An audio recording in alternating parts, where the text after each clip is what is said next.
Tom, thanks for being here, mate. It's appreciate with all those jobs. You're clearly a busy man, so I appreciate you taking the time. Not a problem. All for a good cause. So happy to be here.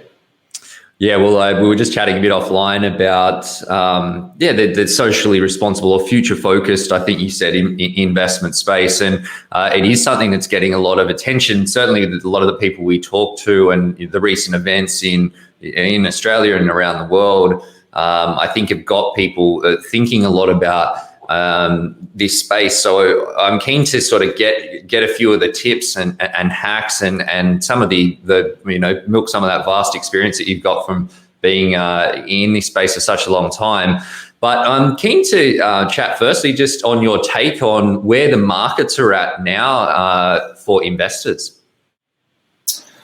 Yeah, it's been a really interesting time as we kind of look back a little bit through COVID and kind of now what we're seeing as the future is possibly, fingers crossed, apart from the news today, possibly a post-COVID world not too far away on the horizon. We're seeing, I think, an enormous shift in who's engaging in investing. And I think that's a really important kind of moment in time for us, because there's been talk for a few years about this kind of next generation of investor coming in and being really active in the market, and it never really happened. It started to happen in little bits as, there were more products, more services available, better data, better access for people.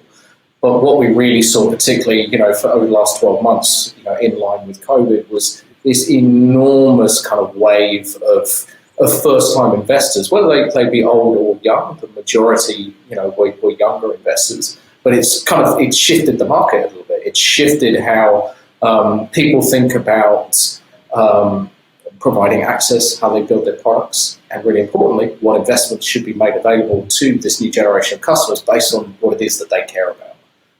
And for us, that's always been a focus on responsible and sustainable investing. It's always been understanding that there is this desire and this wave of people out there who have previously possibly been scared or disenfranchised from financial services, who make all their kind of otherworldly decisions, whether it be looking at buying an electric car or, even using a Keep Cup when they buy their coffee, making all their life decisions in a way that is as sustainable as possible. And we're seeing these people really, really now coming into the market when it comes to investing. And that for us is a really exciting moment in time.